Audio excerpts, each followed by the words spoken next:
उन्हें देखते हैं। इनमें लड़के का नाम टोनी था जो इस वक्त अपना एक मिशन कर रही थी, क्योंकि ये दोनों बच्चे स्पाई किड्स थे। स्पाई यानी जासूस बच्चे जो सीक्रेट सबसे छुपकर मिशन करती है और इन्हें सीक्रेट एजेंट्स भी कहा जाता है। अब यहाँ काफी सारी मुश्किलात का सामना करने के बाद इन बच्चों को लगने लगा जैसे हम इस मिशन को हल नहीं कर पाए। अब यहाँ से कहानी आ जाती है 24 घंटे पहले, जहाँ पर दोनों बच्चे अपने घर पर थे और टोनी एक छोटी सी लॉकर से कुछ कार्ड चुरा लेता है। अब तभी यहाँ टोनी के डैड आ गए जो खुद भी स्पाई थे, लेकिन वो हमेशा अपने बच्चों को गैजेट से दूर रखा करते थे, यानी कि mechanical electronic tools device machines वगैरह। उसकी मॉम भी स्पाई ही थी। उनकी मॉम डैड को पता था कि हम स्पाई हैं, तो इस वजह से कोई भी हमारे गैजेट्स में घुस सकता है, कोड चुरा कर उन्हें हैक भी कर सकता है। अब आज उनकी एनिवर्सरी शादी की सालगिरह थी, इसलिए दोनों फैसला करते हैं कि हम अपने बच्चों को आज बता देंगे कि हम स्पाई हैं, क्योंकि बच्चे ये बात नहीं जानते थे। लेकिन काफी हिम्मत करने के बाद भी वो ये बात अपने बच्चों को नहीं बता पाते। इसके बाद वो दोनों अपने ऑफिस जाने के लिए निकलने लगे, जहाँ तभी उन्हें एजेंट्स का सीनियर मिशन देता है कि कुछ अनजान लोग उनके ही एक ऑफिस में घुस गए हैं और अब वो मेन सिस्टम सर्वर रूम में भी जा चुके हैं।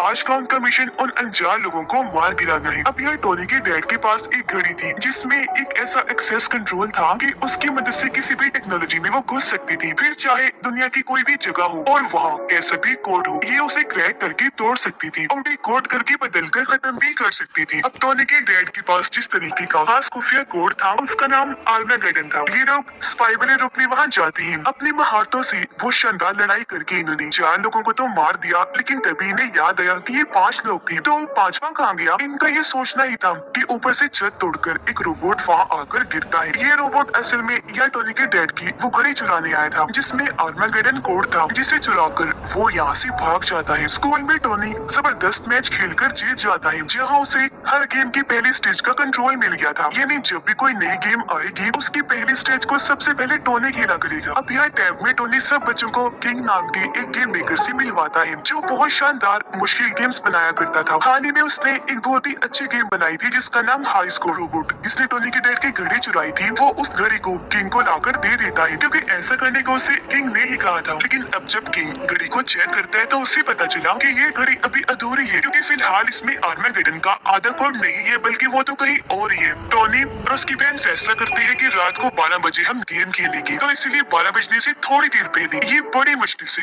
टीवी वाली कमरे में गई। चुपचाप वहाँ बैठकर 12 बजने का इंतजार करने लगती है। उधर टोनी की मॉम अपने हस्बैंड को समझा रही थी कि क्योंकि घड़ी तो चुरा ली गई है, तो अब हम ऐसा करते हैं कि उसके आर्मागेडन कोड को डिलीट कर देते हैं, जिस पर उसका हस्बैंड साफ साफ मना कर देता है। और एजेंट्स का है जो इस वक्त वीडियो कॉल पर था उसने भी ऐसा करने से रोक दिया, क्योंकि उसका कहना था कि वो बहुत जरूरी कोड है, उसकी मदद से बहुत सारे मिशंस भी मदद मिलती है। जिस पर टोनी की मॉम जवाब देती है कि वो बात ठीक है, पर अगर वो कोड किसी गलत हाथों में लग गया तो वो इंसान हर टेक्नोलॉजी में घुसकर दुनिया को बर्बाद कर सकता है। कोई भी फिर आसानी इसका गलत इस्तेमाल कर सकता है। पर जब उसके हस्बैंड ने ये बात मानने से इनकार किया तो वो उन्हें बेहोश कर देती है और उनके फिंगरप्रिंट उंगलियों के निशान के जरिए कोड को डिलीट करने ही वाली थी कि तभी टोनी ने अपने घर के ही सिस्टम पर किंग के गेम को लॉग इन कर लिया, यानी चलाकर खेलना शुरू कर दिया। जिससे हुआ ये कि इस बारे में किंग को पता चल गया और उसने सिस्टम को अपने कंट्रोल में करके उस कोड को हैक कर लिया। ऐसा करने के बाद उसने सारे सिस्टम बंद कर दिए, जिससे बच्चों की गेम भी बंद हो गई। ये देखकर बच्चों ने सोचा कि शायद गेम में कोई गड़बड़ है, तो हमें यहाँ से चलना चाहिए, इसलिए वो वहाँ से अपने कमरे में आ गई। उधर तब तक टोनी के डैड को भी होश आ गई थी। उसकी मॉम कहती है कि मुझे लगता है कोड डिलीट हो गया है। तब टोनी के डैड परेशान होते हुए कहते हैं कि नहीं, कोड डिलीट नहीं हुआ बल्कि हैक हो गया है। उन्हें लगता है कि कहीं ये बच्चों का काम तो नहीं, इसलिए ये उनके कमरे में जाकर चेक करती है, लेकिन बच्चे तो तब तक सो चुके थे। अगले दिन पता चला कि आधी दुनिया की तमाम सिस्टम्स को किंग ने हैक कर लिया है, यानी कि अगर आपको किसी भी टेक्नोलॉजी को इस्तेमाल करना है या अपने सिस्टम में लॉग इन करना है तो पहले आपको किंग की बताई हुई हाई स्कोर गेम खेलनी है, उसके पहले लेवल को पार करना है, जब भी आप ऐसा कर सकते हैं। ये चारों इस बारे में आपस में बात कर ही रही थी कि तभी किंग के गेम के कार्टून कैरेक्टर अपने हथियारों के साथ इनके घर में घुस गए और यहाँ हमला बोल देते हैं। पर टोनी के मॉम डैड उनका सामना करने लगे। ये उन्हें किक्स करके टांग मार के गिराकर बर्बाद कर देते हैं।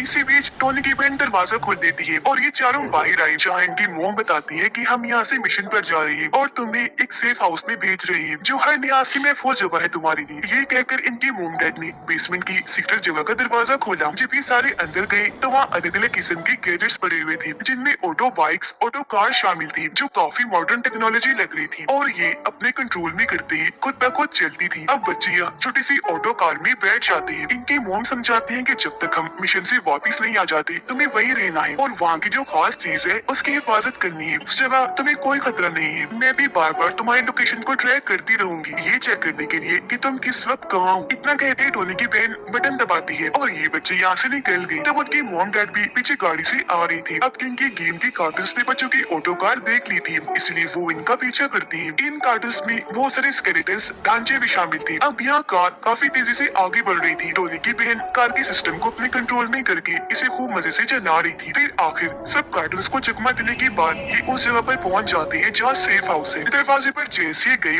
अपने नाम बताते हैं, जो बताते ही दरवाजा खुल गया। अंदर आकर ये यहाँ के अजीब नजारे को देखकर काफी दंग रह जाते हैं। यहाँ इन्हें ये बात भी पता चल गई कि हमारे मोम डैड भी स्पाई है, जो बात उन्होंने आज तक छुपा के रखी, क्योंकि वहाँ इनकी मोम की 3D वीडियो चल रही थी। ये जब और अंदर गए तो वहाँ इस तरह की अलग अलग चीजें थी। इन्हें एक ऐसा कमरा मिला जो ट्रेनिंग रूम था, तो बच्चे यहाँ ट्रेनिंग करते हैं कि और अच्छे स्पाई वो कैसे बने। उधर टोनी के मोम डैड को किंग ने अगवा करके अपनी ही बनाई हुई बिल्डिंग के अंदर कैद कर दिया था, जो जगह जेल जैसी थी, पर जेल में सब कुछ गेम जैसा था। यानी कि अगर आप यहाँ किसी चीज पर बैठ रही है या उसे हाथ लगा रही है तो वो 3D चीजों की तरह वहाँ से हिलकर आपके आसपास घूमती रहेंगी। अब तभी यहाँ उनके सामने किंग आया, जो उन्हें अपने बारे में बताते हुए कहता है तुम्हारी घड़ी मेरे पास आ तो गई और उसके अंदर आर्मागेडन कोड आधा अधूरा है और अब तुम मुझे आधा कोड बता दो, जिसके बाद मैं तुम्हें यहाँ से जाने दूंगा। पर वो दोनों इसके लिए साफ साफ मना कर देती है, जिस पर अब यहाँ किंग उन्हें लड़ने के लिए चैलेंज करता है। कहता है कि अगर तुम इस लड़ाई में जीत गए तो मैं तुम्हें यहाँ से जाने दूंगा, लेकिन अगर हार गई तो तुम्हें आधा कोड बताना होगा। जिसके साथ ही उनके बीच तलवारबाजी की लड़ाई शुरू हो गई। पर क्योंकि ये सारी जगह 3D की तरह हिल रही थी तो इन दोनों का उस जगह पर टिकना काफी मुश्किल हो रहा था, इसलिए ये दोनों किंग से इस लड़ाई को हार जाते हैं। अब किंग की नजर टोनी की मोम के गले पर पड़ जाती है। उन्होंने एक नेकलेस पहना हुआ था, जिसे देखकर किंग को पता चल गया कि इनके बच्चे कहाँ हैं और जहाँ इनके बच्चे हैं आधा कोड भी वही होगा। उधर बच्चे यहाँ अलग अलग गैजेट्स को देखकर काफी खुश हो रहे थे। साथ ही नहीं यहाँ स्पाई किड्स के सूट भी मिल जाते हैं जो इन्होंने पहन भी लिए थे। अब और गैजेट्स की तलाश में इन्हें एक ऐसी किताब मिल जाती है जिसमें स्पाई किड्स के असूल लिखे हुए थे, जिनमें से एक था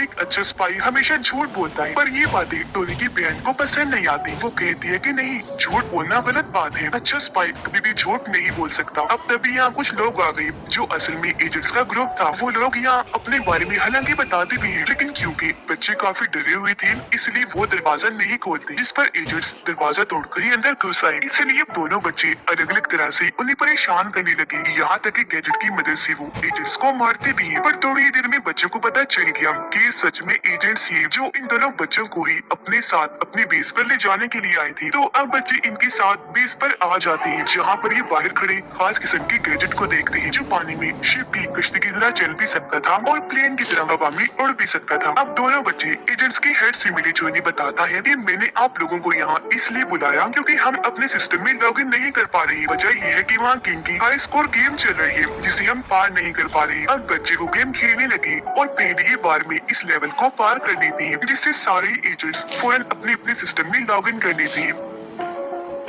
अब तभी टोनी की बहन को याद आया कि मॉम ने कहा था कि हमें सेफ हाउस में ही रहना है क्योंकि वहाँ जरूरी चीज का हमें ख्याल रखना है। टोनी की बहन हमेशा अपने गैजेट से बातें किया करती थी और आज ये सब भी वो गैजेट को भी बता रही थी। अब तभी वो गैजेट अपने अंदर से आर्मागेडन का दूसरा हिस्सा जो कोड था वो निकाल के बाहर रख देता है और इन लोगों ने इसी चीज का ही ख्याल रखना था। उसे देखकर एजेंट्स का हेड कहता है कि तुम लोग बच्चे हो तो इसका ख्याल नहीं रख सकते, ऐसा करो तुम इसे मुझे दे दो, मैं इसकी अच्छे से हिफाजत करूंगा। लेकिन अगले ही पल किंग की गेम की कार्टून कैरेक्टर जिनमें इस बार क्रिएचर्स भी थे वो यहाँ हमला कर देती है। उन्होंने यहाँ तबाही मचा दी थी, हर तरफ तोड़ फोड़ करने लगे और तोड़ एजेंट्स को भी उन्होंने मारना शुरू कर दिया। बहुत सारे एजेंट्स उनका शिकार होकर मारे गए और सबसे बड़ी मुसीबत वो यहाँ से आर्मागेडन का आधा कोड भी ले जा चुके थे। ये देखकर टोनी और उसकी बहन को गुस्सा आ गया। वो सोचते हैं कि इन एजेंट्स से तो कुछ नहीं होगा, अब जो करना है हमें करना है। इसी के साथ दोनों बच्चे पायल खड़े गैजेट में बैठ जाते हैं। उन्होंने पहले से कश्ती बनाकर तो गुस्सा आ गया। वो सोचते हैं कि इन एजेंट से तो कुछ नहीं होगा, अब जो करना है हमें करना है। इसी के साथ दोनों बच्चे पायल खड़े गैजेट में बैठ जाते हैं। उन्होंने पहले से कश्ती बनाकर पानी में चलाया, फिर प्लेन बनाकर हवा में उड़ाने लगे और उन कार्टून्स का पीछा करना शुरू कर देते हैं। जिसके बाद ये किंग के महल के पास आ गए। अब पहले तो इन्हें लग रहा था कि सामने दीवार है, पर जल्द पता चल गया कि वो 3D दीवार थी जिसे पार करके ये अंदर घुस जाते। जेल में टोनी की मॉम बार बार जेल को तोड़ने की कोशिश कर रही थी और अपने हस्बैंड को भी कह रही थी कि अगर तुमने आर्मागेडन का कोड बनाया था तो तुम इसे तोड़ भी सकते हो ना, डिकोड करके खत्म भी कर सकते हो ना, तो कर दो। जिस पर यहाँ उसके हस्बैंड बताता है कि असल बात ये है कि उस दिन जब हम मिशन पर थे तो तब मुझे आर्मागेडन का फार्मूला मिला था। मैं वो फार्मूला चुरा कर घर ले आया। मैंने काफी बार कोशिश की लेकिन कभी भी उसे पूरा नहीं कर पाया। लेकिन एक दिन टोनी कमरे में आ गया और उसने पता नहीं कैसे फार्मूले को पूरा कर दिया और ये कोड पूरा तैयार हो गया। तो इसे मैंने अकेले ने नहीं बनाया, तो फिर इसे मैं कैसे तोड़ सकता हूँ या डिकोड कर सकता हूँ। अब तभी पता चला कि टोनी की डैड ने जिसके सामने ये सब बातें की थी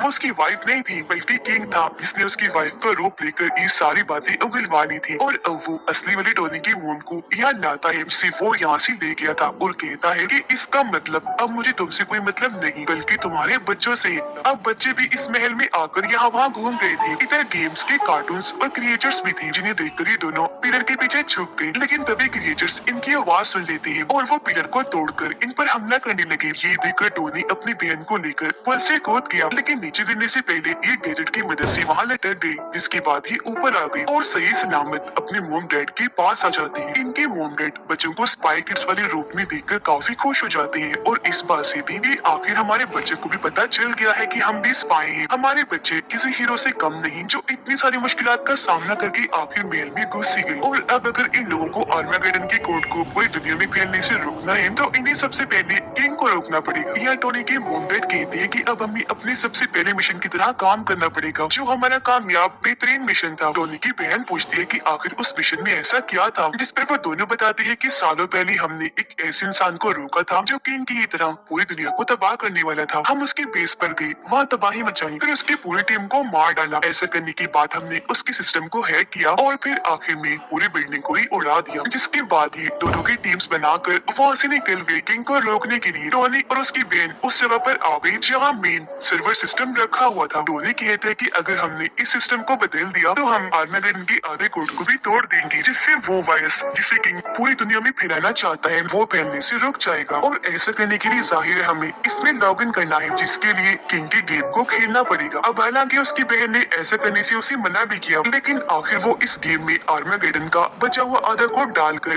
गेम में लॉग इन कर लेता है। पर ऐसा होते ही किंग इनके सामने आ गया जो बताता है कि ये सारा मेरा प्लान था, मेरा ही बनाया हुआ ट्रैप जाल था। मैंने ही जानबूझकर वायरस को फैलाने वाली बात हर जगह पर फैलाई ताकि सब लोग डर जाएं। और अब क्योंकि टोनी ने यहाँ लॉग इन कर लिया तो अब आर्मागेडन का कोड पूरा हो गया है जो किंग चाहता था। वो ये भी बताता है कि तुम्हारे मोम डैड ने अपने पहले मिशन में जिस इंसान को मारा था वो और कोई नहीं बल्कि मेरे डैड थे जो दुनिया में बदलाव लाना चाह रहे थे। उनका प्लान टेक्नोलॉजी को ठीक करके लोगों को सुधारना था, लेकिन तुम्हारे मोम डैड ने क्या किया, उन्होंने बजाय उन्हें मौका देने की एक तो उन्हें मार दिया, ऊपर से सब कुछ बर्बाद कर दिया। और अब मैं उसी चीज का बदला लूंगा, सच में पूरी दुनिया में वायरस फैलाकर। और अगर कोई टेक्नोलॉजी का इस्तेमाल करेगा, अपने सिस्टम में लॉग इन करेगा तो उसे पहले मेरा हाई स्कोर गेम खेलना पड़ेगा। जो कहकर किंग अपने 3D प्लेन में यहाँ से चला गया। हे भगवान, हे भगवान, अब तो विलियम कितना खेलना पड़ेगा जो जिसका बदला लूंगा, सच में पूरी दुनिया में वायरस फैलाकर। और अगर कोई टेक्नोलॉजी का इस्तेमाल करेगा, अपने सिस्टम में लॉग इन करेगा तो उसे पहले मेरा हाई स्कोर गेम खेलना पड़ेगा। जो कहकर किंग अपने 3D प्लेन में यहाँ से चला गया। इतनी ही देर में यहाँ उनकी मोम डैड और बाकी सब भी आ गए जो उसे जाता हुआ बस देख रहे थे और उसे रोकने का अब कोई चांस भी इनके पास नहीं था। जिस पर टोनी की बहन कहती है कि नहीं, अभी हमारे पास चांस है उसे रोकने का। अभी वो यहाँ से इस दुनिया से दूर गया है, जबकि गेम में वो अभी भी मौजूद है। हम ऐसा करते हैं कि गेम में चलते हैं और वहाँ उसे रोकते हैं। अगर उससे पहले हमने गेम को जीत लिया तो वो कुछ भी नहीं कर पाएगा। जिसके बाद ही टोनी की बहन की बात मानते हुए गेम के अंदर घुस जाते हैं। इन्होंने रोबोट की मदद ली थी और अपने अपने कैरेक्टर्स भी चुन लिए थे। सबसे पहले इन्हें पहला लेवल पार करना था और ये हार्ड लेवल था, जिस वजह से इन्हें काफी सारी मुश्किलात का सामना करना पड़ रहा था। पर पूरी फैमिली एक दूसरे का साथ देते हुए लड़ती है और आखिर ये उस लेवल को पार करके आगे बढ़ जाती है। यहाँ टोनी की बहन ने काफी अच्छा खेला था, इसलिए उसका सूट बदलकर अब एक शानदार सूट में बदल जाता है जिसमें गोल्डन प्लेट्स लगी हुई। अब जब ये आगे बढ़े तो टोनी चला जाता है किंग से लड़ने के लिए, जबकि बाकी सब किंग के मॉन्स्टर रोबोट से लड़ते हैं। और यहाँ इन सब के बीच जबरदस्त लड़ाई छिड़ जाती है। ये लोग मॉन्स्टर रोबोट पर भारी पड़ने लगी। एक वक्त ऐसा आया जब टोनी की डैड उसे मार ही देते, लेकिन उनकी बेटी ने ये करने से मना कर दिया कि प्लीज ऐसा मत कीजिए, जिस वजह से मॉन्स्टर रोबोट नीचे गिरने लगता है। पर अपनी बेटी के कहने पर उसकी मॉम डैड ने रोबोट को बचाया और उसे खींचकर ये ऊपर ले आए। अब ये देखकर मॉन्स्टर रोबोट समझ गया कि ये बच्ची काफी अच्छी है, इसलिए वो अपनी तलवार उसके सामने जमीन में गाड़ कर उसके आगे झुक गया, यानी कि अब वो किसी को भी नुकसान नहीं पहुंचाएगा। टोनी लड़ाई में किंग से बुरी तरह हार रहा था, जो देखकर उसकी डैड टोनी की मदद करने के लिए किंग पर हमला करने के लिए आ गई। पर ये देखकर टोनी अपने डैड को आने से मना करने लगा और बड़ा सा हथौड़ा जो उन पर हमला करने के लिए आ रहा था वो उसे खुद पर ले लेता है और ऐसे नीचे गिर गया। उसकी सारी ताकतें खत्म हो गई, वो तकरीबन मर ही गया था। पर तभी सबको याद आया कि टोनी ये कहकर लड़ने गया था कि मैं ईमानदारी से बगैर बेईमानी किए खेलूंगा और कोई गड़बड़ नहीं करूंगा। उसकी इस ईमानदारी की वजह से वो दोबारा ठीक हो गया, क्योंकि गेम का असली असूल यही था, ईमानदारी। उसे अब एक नया चांस और एक नई ताकत मिल गई थी, जिसका इस्तेमाल करके वो आखिर यहाँ किंग को हरा देता है। अब इस यहाँ किंग को भी ये एहसास हुआ कि मुझे ऐसी गलती नहीं करनी चाहिए थी और हर जगह गलत चीजें ही नहीं फैलानी चाहिए, क्योंकि बुराई ज्यादा देर तक नहीं रहती। इसलिए वो इस वायरस को जो पूरी दुनिया में फैलने वाला था रोक देता है, जिसके बाद ये सारे के सारे गेम्स की दुनिया से निकलकर असली दुनिया में वापिस आ जाते हैं। तभी यहाँ एजेंट्स की टीम आकर किंग को गिरफ्तार करने की कोशिश करती है, पर ये देखकर टोनी और उसकी बहन एजेंट्स को ऐसा करने से रोक देती है और कहने लगे कि इसे हमने पकड़ा है और अब हम ही ये फैसला करेंगे कि इसका क्या करना है। टोनी की बहन कहती है कि हमें इसे छोड़ देना चाहिए, क्योंकि अब इसे गलती का एहसास हो गया है और हो सकता है कि ये और सुधर जाए, बाकियों को भी सुधार दे। जिसके साथ यहाँ ये फैसला हुआ कि किंग को वापिस उसकी गेम के अंदर ही भेज दिया जाएगा और अब से टोनी और उसकी बहन भी एजेंट्स की टीम का हिस्सा है। वो अब आखिरकार स्पाई किड्स के लिए चुन लिए गए हैं और इसी के साथ इस फिल्म की कहानी भी यहीं पर खत्म हो जाती है।